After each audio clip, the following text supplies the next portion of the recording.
بسم الله الرحمن الرحيم. waxaan jecelahay halkan inaan uga diro baaq nabadeed beelaha walaalaha ah ee wada degan degmada Ceelaf Weyn gaar ahaan Dararweyne iyo Dogoble. maanta labada magaalo waxa ka dhacay shaqaaqo, dadna ku dhintay dadna ku dhaawacmay. marka intii dhimatay Ilaahay ha u naxariisto. dhammaan shacbiga reer Somaliland eheeladoodii iyo qaarabadoodiina waan ka taxsiideynayaa. wixii dhaawacmayna waxa Ilaahay uga baryayaa inuu caafimaad degdeg ah siiyo.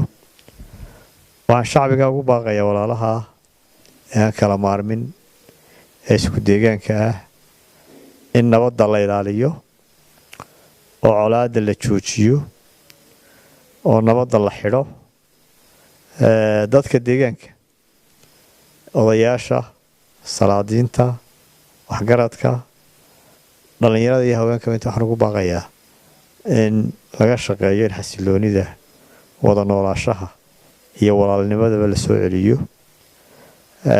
waxaan xukuumadda ugu baaqayaa inay arrintan doorka ay ku leedahay ee soo celinta amniga ay ka qayb qaadato, ay gudato oo halka la soo celiyo amniga iyo xasiloonida.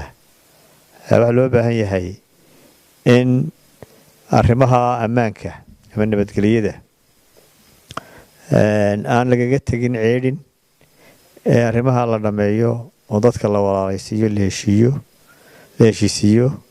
odayaashii hore ugu jirayna waxaan ugu baaqayaa howlahaas shaqadii tan ka horreysay ku jiray intii horena la dhameeyo.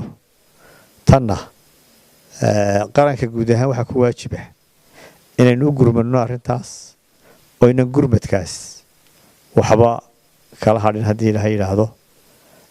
walaalayaal, nabadda ha la soo celiyo. nabad baanu idinku baaqaynaa, walaalnimo baanu idinku baaqaynaa. xukuumaddana waxaan leeyahay wixii ku waajiba ee ka saaran amniga iyo soo celinta amniga waa inay dhaqso u fulisaa, ciidan la geeyaa, la xasiliyaa, nabadda iyo ammaankaba la soo celiyaa. السلام عليكم ورحمة الله وبركاته.